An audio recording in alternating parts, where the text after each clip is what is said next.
4 मार्च है आज और कल है मेरा कॉन्वोकेशन इग्नू का। तैयारी करते हैं चलिए आज। तो चूँकि ड्रेस कोड है वाइट या ऑफ वाइट, तो चलिए मैंने जो एक साड़ी पसंद की है वो दिखाती हूँ आपको। निकालिए रेशमा, साड़ी निकालिए। तो ये है मेरी ऑफ वाइट साड़ी।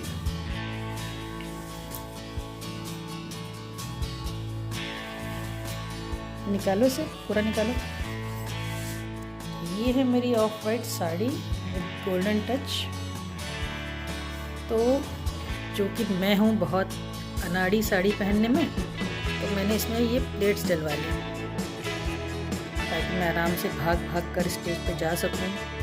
इसमें इन्होंने ये हुक दिए हैं, इससे मैं आराम से इसको पहन सकती हूँ। कैसी है ये साड़ी, आप लोगों को कैसी लगी बताइएगा मुझे ज़रूर। कल की तैयारी में ये साड़ी मेरा साथ देगी।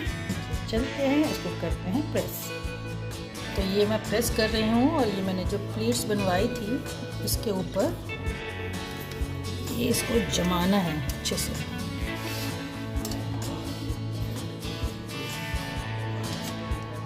क्योंकि सारी फिटिंग सारा गेटअप इसी से है, लेकिन ये इसको ध्यान रखना है, इसे एक्सपर्ट से ही बनवाएं। क्योंकि देखिए थोड़ी सी गड़बड़ की है इन्होंने इस साड़ी में, ये प्लेट्स बराबर नहीं की हैं। तो ये बराबर पहले चेक कर लें। मेरे पास टाइम नहीं था चेक करने का, लास्ट डे आई है, तो मुझे इसे बाद में खोल के ठीक करना पड़ेगा। लेकिन ओवरऑल साड़ी मुझे बड़ी प्यारी लग रही है।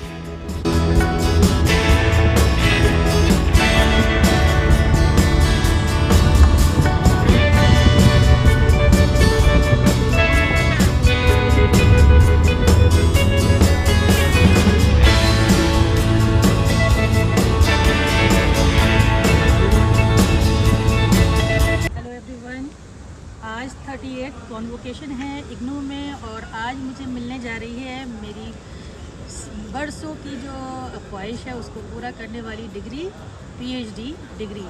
तो आज 5 मार्च अंदर कन्वेंशन हॉल है, बाबा साहब अम्बेडकर कन्वेंशनल हॉल, और उसमें हमें मिलेगी डिग्री। तो आइए चलते हैं अंदर।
इसमें कुछ रिफ्रेशमेंट है और ये है वो कीमती शर्ट या स्कार्फ जो अभी मुझे डिग्री के टाइम दिया जाएगा।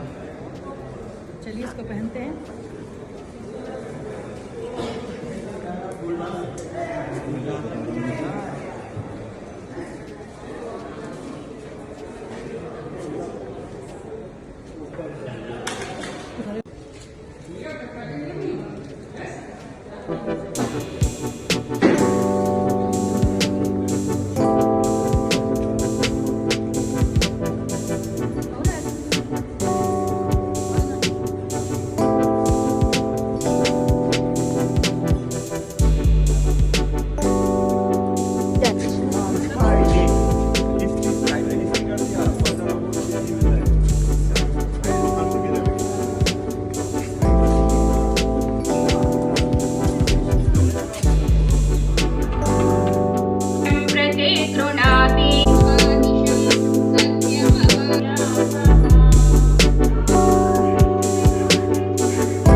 It is an absolute delight to join you virtually for the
38 convocation में आज मुझे डिग्री मिलने जा रही है। तो मैं बहुत ज़्यादा शुक्रगुजार हूँ इग्नू के लिए, क्योंकि ये एक ऐसी यूनिवर्सिटी है जो पीपल्स यूनिवर्सिटी कहलाती है, जो ख़ास तौर पे लर्नर्स फ्रेंडली है। लाइफ लॉन्ग लर्निंग के लिए इससे अच्छा कोई ऑप्शन हो ही नहीं सकता। India's largest university, largest open university है, और इसमें जो अफोर्डेबिलिटी, एक्सेसिबिलिटी और जो फैसिलिटीज़ इसमें हैं वो शायद मैं समझती हूँ किसी और यूनिवर्सिटी में नहीं है। जो लर्नर है वो अपने पेस से कहीं भी बैठ के स्टडी कर सकता है, उसका एज का कोई क्राइटेरिया नहीं है। आप किसी भी एज में अपनी एजुकेशन को कहीं से भी स्टार्ट कर सकते हैं और पूरा कर सकते हैं। टाइम भी इसमें काफ़ी अच्छा मिलता है कि अगर बाकी यूनिवर्सिटी 3 साल देती हैं तो हमारी इग्नू 6 साल देती है, और अलग अलग क्राइटेरिया है एज का, टाइम का, पेस का, सभी चीज़ों का। तो मैं इस बात को सपोर्ट करती हूँ कि अगर किसी को एजुकेशन लेनी है और किसी भी वजह से, किसी भी हर्डल की वजह से आपकी एजुकेशन बीच में कभी रुक गई है, तो IGNOU is the best option to continue your education. मैं अपनी बात बताऊँ तो कभी 5 साल और कभी 10 साल के गैप के बाद भी मैं आज PhD कर पाई हूँ, तो वो सिर्फ़ और सिर्फ इग्नू की ही वजह से है। तो मैं बहुत ज़्यादा शुक्रगुजार हूँ इस बात की। और आज के दौर में जब स्पेशली कोविड के बाद जो ये दौर आया है, जहाँ सब चीज़ें ऑनलाइन हो गई हैं, तो उसमें इग्नू का रोल और ज़्यादा बढ़ गया है। तो कभी बहुत सारे लोगों के माइंड में ये बात आती है कि इग्नू एक सेकंड क्लास यूनिवर्सिटी हो सकती है ओपन यूनिवर्सिटी की वजह से। तो अब ये बात ख़त्म हो जाती है, क्योंकि अब सब कुछ ऑनलाइन है। इग्नू तो पहले ही ये फैसिलिटी देता था कि आप ऑनलाइन बैठ के कर सकें, आप घर बैठ के पढ़ सकें। इतना ज़बरदस्त, इतना अच्छा स्टडी मटेरियल प्रोवाइड किया जाता है। ये इसकी ख़ास बात है स्टडी मटेरियल की कि इसमें इनबिल्ट टीचर की प्रेजेंस जो है ना वो महसूस की जाती है। जब आप उसका स्टडी मटेरियल पढ़ेंगे तो लगेगा आप अपनी बात टीचर से कह रहे हैं, और टीचर आपकी बात का रिप्लाई भी उसी कॉन्टेक्स्ट में कर रहा है। ये बहुत ख़ास बात है। तब उस ज़माने में, जब कोविड से पहले की बात मैं अगर करूँ, तो जब बच्चे घर बैठ के पढ़ा करते थे और टीचर सामने नहीं होता था, वो एनवायरनमेंट नहीं होता था कॉलेज का या यूनिवर्सिटी का, तो वो इनबिल्ट प्रेजेंस जो नज़र आती थी उनको टीचर की, वो उनको बहुत हेल्प करती थी। तो सिर्फ स्टडी मटेरियल नहीं, बाकी जितने भी स्टूडेंट सपोर्ट सिस्टम है, सभी कुछ इतने ज़्यादा लर्नर कंटिन्यू किया जा सकता है एजुकेशन को, कि आप अपनी लाइफ लॉन्ग लर्निंग को जारी रखें। किस लिए किया आपने PhD? ओपन यूनिवर्सिटी की जो डिग्री होती है उसको बिल्कुल बराबर का दर्जा दिया जाए आगे फर्दर स्टडीज़ में भी और एजुकेशन में भी, और ख़ास तौर पे कुछ टाइप्स इस तरह किए जाएं फॉरेन कंट्री से कि वहाँ पे भी ओपन यूनिवर्सिटी की डिग्री को उतनी ही मान्यता दी जाए जितने की एक रेगुलर सारा इनकी वीडियो में आएगी डिग्री को दी जाती है। ऑलरेडी है मैम। ऑलरेडी। लेकिन सबसे ज़्यादा जो बड़ा रोल है वो मेरे हस्बैंड का है। वो चाहते तो मेरी एजुकेशन जो सेकेंड ईयर ग्रेजुएशन तक थी वहीं तक रह सकती थी, लेकिन उन्होंने हर मोड़ पे मेरा साथ दिया है और मेरी एजुकेशन को आए हैं आपके साथ? जी एजुकेशन को मेरा पूरा कंप्लीट करवाया है। उन्होंने भी कम सफ़र नहीं किया है, मेरी स्ट्रगल में पूरा साथ दिया है। जी, आप कुछ कहना चाहेंगे कि आपकी मेरे हस्बैंड इमरान कोई खास नहीं, जैसे इनका जो एक तरह का